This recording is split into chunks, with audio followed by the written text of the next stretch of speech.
नमस्कार दोस्तों, मैं अपने YouTube चैनल कहानी नई पुरानी में आपका हार्दिक स्वागत करता हूं। और आज जो मैं कहानी सुनाने जा रहा हूं उसका नाम है ज्योतिषी का एक दिन, और ये मालगुडी की कहानियों पर आधारित है। तो आइए शुरू करते हैं हम अपनी कहानी, जिसका शीर्षक है ज्योतिषी का एक दिन। ठीक दोपहर के समय वह अपना थैला खोलता और ज्योतिष की दुकान लगाता। दर्जन भर कौड़ियाँ, कपड़े का चौकोर टुकड़ा जिस पर कई रहस्यमय रेखाएँ खिंची होती थी, एक नोटबुक और ताड़पत्रों की एक किताब। उसके माथे पर बहुत सी भभूत और थोड़ा सा सिंदूर लगा होता, और आंखों से एक तिरछी चमक ये देखने के लिए निकलती कि ग्राहक उसकी तरफ आ रहे हैं या नहीं। लेकिन सीधे साधे लोग उसे देवीय शक्ति मानकर भरोसे का अनुभव करते। उसकी आंखों की शक्ति चेहरे पर सबसे ऊपर लगी होने के कारण भी बढ़ जाती। ऊपर माथे पर प्रभावी तिलक और नीचे गालों तक फैली हुई बड़ी बड़ी काली मूँछों के बीच दमकती दो आँखें। किसी अल्प बुद्धि के लिए भी इस तरह सजी हुई आंखें बड़ी कारगर सिद्ध होती। प्रभाव जमाने के लिए वे सिर पर गेरुआ रंग की पगड़ी पहनता। यह रंग उसे हमेशा सफलता प्रदान करता था। लोग उसकी तरफ इस तरह आकर्षित होते जैसे फूलों पर मक्खियाँ गिरती थी। टाउन हॉल के पार्क से लगे रास्ते पर वह इमली के एक विशाल वृक्ष की दूर दूर तक फैली टहनियों की छाया में विराजमान होता। यह ऐसी जगह थी जहाँ सवेरे से देर रात तक लोगों की भीड़ गुजरती रहती। संकरी सड़क पर दोनों तरफ छोटी छोटी दुकानें लगी होती। घरेलू दवाएं बेचने वाली, चुराए हुए लकड़ी की, लोहे के सामान की दुकानें, जादूगर और सस्ते कपड़े की एक दुकान, जिसके लोग जोर जोर से चिल्लाकर हर वक्त लोगों को बुलाते रहते।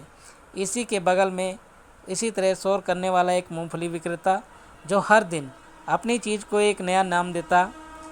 किसी दिन बम्बई की आइसक्रीम, किसी दिन दिल्ली के बादाम, किसी दिन राजा की सौगात, और लोग हर वक्त उसे खरीदारी कर रहे होते। भीड़ के बहुत सारे लोग ज्योतिषी को भी घेरे रहते। वे बगल में लगी मूंगफलियों के बड़े से ढेर के ऊपर धुआं देती जलने वाली आग से निकलने वाली हल्की सी रोशनी से ही अपना काम चलाता था। यहाँ म्यूनसिपालिटी का कोई रोशनी नहीं मुहैया कराई गई थी। दुकानों पर लगी छोटी छोटी रोशनियों से ही उसको काम चलाना पड़ता था।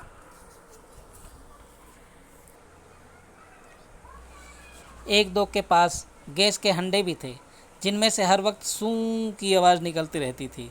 कुछ दुकानों पर खंभे से रोशनी की नंगी लपट निकलती रहती थी। कुछ साइकिलों के छोटे छोटे लैंपों से ही काम चला लेते थे, और ज्योतिषी की तरह कुछ अपनी रोशनी के बिना ही दूसरों के भरोसे गुजारा कर लेते।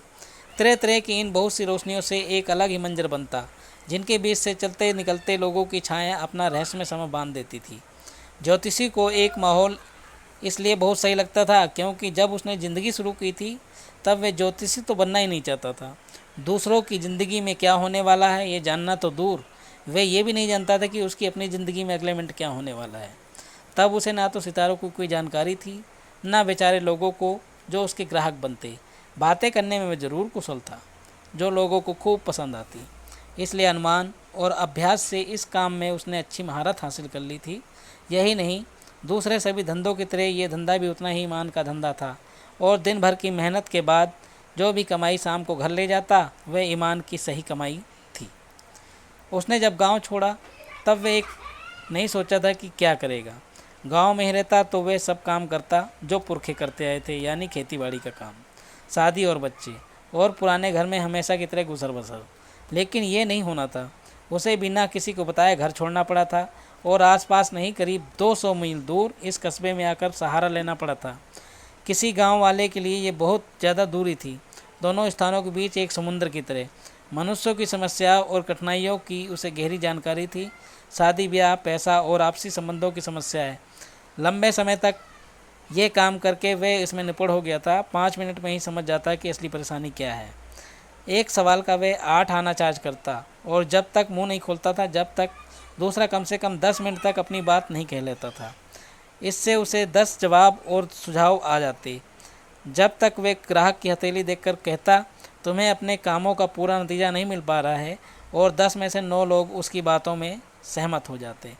यह एक सवाल करता, तुम्हारे परिवार में कोई औरत है या कोई दूर का रिश्तेदार जो तुम्हारे खिलाफत कर रहा है? या वह उसके चरित्र का विश्लेषण करते हुए कहता है, तुम्हारा ज़्यादातर परेशानियाँ तुम्हारे अपने स्वभाव के कारण हैं। इसकी वजह से ही तुम्हारी राशि शनि में बैठा हुआ है। तुम हिम्मत वाले आदमी हो, और कभी कभार तुम्हारा व्यवहार कठोर भी हो जाता है। ये आखिरी बात सबको एकदम सही लगती, क्योंकि बेहद कमज़ोर आदमी भी अपने आप को हिम्मती जानकर खुश होता था। मूंगफली वाले ने अपनी आग बुझाई।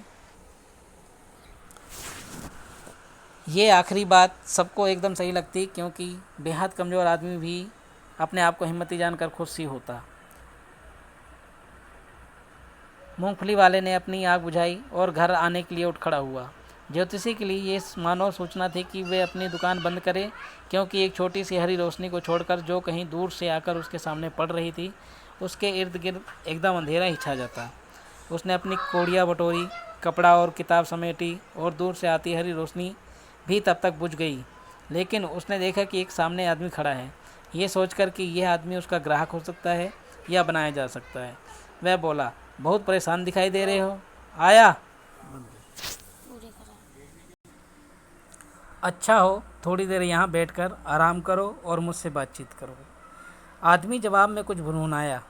ज्योतिष ने बात दोहराई तो उसने अपनी हथेली उसके नाक के आगे कर दी और बोला, बड़े ज्योतिषी बनते हो ना तुम।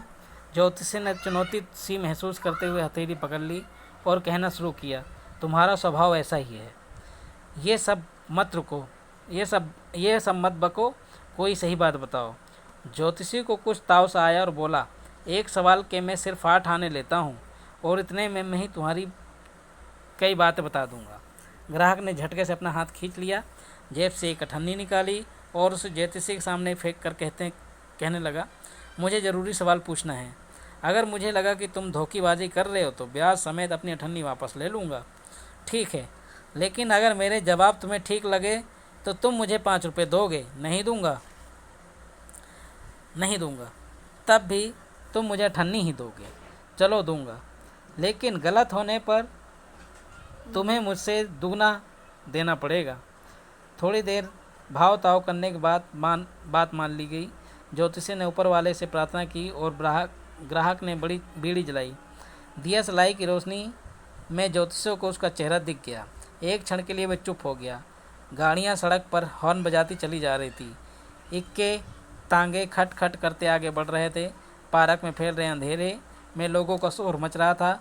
ग्राहक आराम से जमीन पर जमकर बैठ गया और बीड़ी से धुआं निकालने लग गया।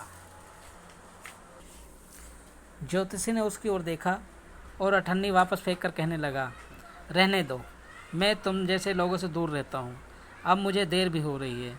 वे अपना सामान बांधने लगा। ग्राहक ने उसका हाथ कसकर पकड़ लिया और बोला, अब मैं तुम्हें नहीं छोड़ूंगा। मैं तो रास्ते से गुजर रहा था, तुमने ही पकड़ लिया। ज्योतिषी उसकी पकड़ में कांपने लगा, जैसे बेहोश ही हो जाएगा। आज छोड़ दो मुझे, कल मैं तुमसे बात करूंगा। ग्राहक ने हथेली उसके नाक के आगे की और बोला, चुनौती तो चुनौती है, अभी बताओ। हार कर ज्योतिषी ने कहना शुरू किया, कोई औरत है, ये सब बकवास नहीं चलेगी। बताओ, मैं अपनी खोज में सफल होऊंगा या नहीं? ठीक बताओ, नहीं तो मैं तुम्हारे सब पैसे छीन लूँगा। ज्योतिषी ने मन ही मन ऊपर वाले को पुकारा और कहने लगा, ठीक है, सब बताऊँगा, लेकिन अगर मैंने सब बातें सही सही बताई तो तुम मुझे पूरे 5 रुपये दोगे? हाँ तो ठीक है, नहीं तो मैं जा रहा हूँ। तुम्हें जो करना हो कर लो। चलो दूंगा, अब रुको। ज्योतिषी ने कहा, तुम्हें मरा हो समझ कर छोड़ दिया गया था, बोलो ठीक है? अरे हाँ ठीक है, और बताओ। तुम्हारे भीतर चाकू घुसेड़ दिया गया था। अरे वाह, ये भी सही है। ग्राहक बहुत प्रभावित हुआ और कमीज उतार कर चाकू घाव दिखाने लग गया। उसके बाद तुम्हें खेत के बगल में बने कुएं में फेंक दिया गया था। मारने वाले ने सोचा कि तुम मर चुके हो। अगर एक राहगीर कुएं में झाँक कर नहीं देखता तो मैं सचमुच मर जाता। ग्राहक जैसे उसका मरीद हो गया, बोला, अब ये भी बताओ कि वह आदमी मुझे कब मिलेगा? ये कहते हुए उसने ज्योतिषी के पैर पकड़ लिए। वह तो तुम्हें सब परलोक में ही मिलेगा। 4 महीने पहले एक दूर के गांव में उसकी मौत हो चुकी है। अब तुम उसे कभी नहीं देख सकोगे। ये सुनकर ग्राहक रोने को हो गया। ज्योतिषी ने फिर कहा, गुरु नायक, तुम तो मेरा नाम भी जानते हो। ग्राहक दंग रह गया था। मैं तो सब कुछ जानता हूँ, क्या नहीं जानता मैं? गुरु नायक, मैं जो कहता हूँ उसे ध्यान से सुनो। तुम्हारा घर यहाँ से 2 दिन की दूरी पर है, उत्तर की तरफ। वापस लौट आओ। अगर तुम घर नहीं जाओगे तो मैं तुम्हारी ज़िंदगी में एक और भयंकर खतरा देख रहा हूँ। ये कहकर उसने जरा सी राख उठाई और ग्राहक को देते हुए कहा, इसे माथे पर मल लो और घर लौट जाओ। दक्षिण दिशा तुम्हारे लिए खतरनाक है, इधर कभी मत आना। ऐसा करोगे तो 100 साल की उम्र पाओगे, नहीं तो। ग्राहक को सोचते हुए बोला, अब मैं घर से बाहर क्यों निकलूँगा? मैं तो उसी को ढूंढने और बदला लेने को कभी कभी निकलता था, लेकिन अब तो कुछ होने वाला नहीं। वह मेरे हाथों से बच निकला। अब मैं यही चाहता हूँ कि उसकी मौत भी भयंकर हो। हाँ, तुम्हारा सोचना ठीक है, ज्योतिषी ने धीरे कहा। वह लारी से कुचल कर मरा। यह सुनकर ग्राहक को संतोष हुआ। ज्योतिषी ने जब अपना बस्ता संभाला, सब लोग जा चुके थे, सब रोशनियां बुझ चुकी थी और चारों तरफ अंधेरा छा गया था। सब शांत हो गया था। ग्राहक भी ज्योतिषों को जो भी उसके पैसे थे थाम कर वापस जा चुका था। ज्योतिषी घर पहुंचा तो आधी रात हो चुकी थी। पत्नी दरवाजे पर खड़ी उसका इंतजार कर रही थी। पूछने लगी, इतनी देर क्यों हो गई? उसने सब सिक्के उसे थमा दिए और कहने लगा, इन्हें गिन लो, एक ही आदमी दे गया है। 3, 4, 4.5 रुपये गिनते हुए पत्नी बोली। बस वह बहुत खुश थी। कल मैं गुड़ गुड़ और नारियल खरीदूंगी। बेटा कई दिन से मिठाई की जिद कर रहा है, मैं उसके लिए कुछ बढ़िया चीज़ बनाऊंगी। सुअर तुझे ठग ले गया, उसने तो 5 रुपये देने को कहा था, ज्योतिषी कह रहा था। पत्नी ने परेशान होकर पूछा, क्या बात है, कुछ लफड़ा हो गया क्या? अरे कुछ नहीं, छोड़ो। खाना खाने के बाद बिस्तर पर लेटकर वह कहने लगा, आज मेरे सिर से बहुत बड़ा बोझ उतर गया। इतने दिनों तक मैं डरता था कि एक आदमी का खून मेरे हाथों से हो गया है, इसलिए मैं घर छोड़कर भागा था और तुमसे शादी करके यहाँ रहने लगा था। वह आदमी जिंदा है। चौंक कर पत्नी ने कहा, तुमने किसी का खून किया था? हाँ, गांव की बात है। तब मैं जवान था और बेवकूफ़ भी। हमने शराब पी, जुआ खेला और एक दिन खूब लड़े। अब ये सोचने की क्या ज़रूरत है?